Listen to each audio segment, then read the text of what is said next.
അടുത്ത് കരയണം. അള്ളാഹുവിനെ പേടിച്ച് കരയ, അതൊരു പൂർണ്ണതയാണ്, അതൊരു ഖമാലാണ്. നബി സല്ലല്ലാഹു അലൈഹി വസല്ലം തങ്ങളുടെ പ്രിയപ്പെട്ട മോൻ ഹബീബിന്റെ മടിയിൽ വെച്ച് മരിച്ചപ്പോ നബി തങ്ങൾ ശബ്ദമുയർത്താതെ കണ്ണിന്റെ കണ്ണുനീര് പൊഴിച്ചിട്ടുണ്ട് എന്ന ഹദീസിൽ കാണാൻ കഴിയും. നബി തങ്ങൾ കരഞ്ഞു. അപ്പൊ സ്വഹാബികൾ ചോദിച്ചു, നബിയേ അങ്ങ് കരയുകയോ?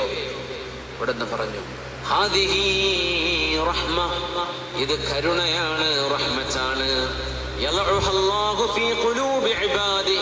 അള്ളാഹു ഇഷ്ടപ്പെട്ട ആളുകളുടെ ഹൃദയത്തിൽ അള്ളാഹു ഇട്ടുകൊടുക്കുന്ന കരുണയാണ് ഈ കണ്ണുനീർ എന്ന് പറയുന്നത്.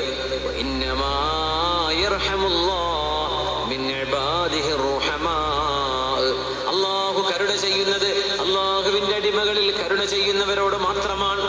കരുണ ചെയ്യുന്നവരോടാണ് അള്ളാഹു കരുണ ചെയ്യുന്നത്. അതുകൊണ്ട് ഹബീബിന്റെ കരച്ചിൽ പോലും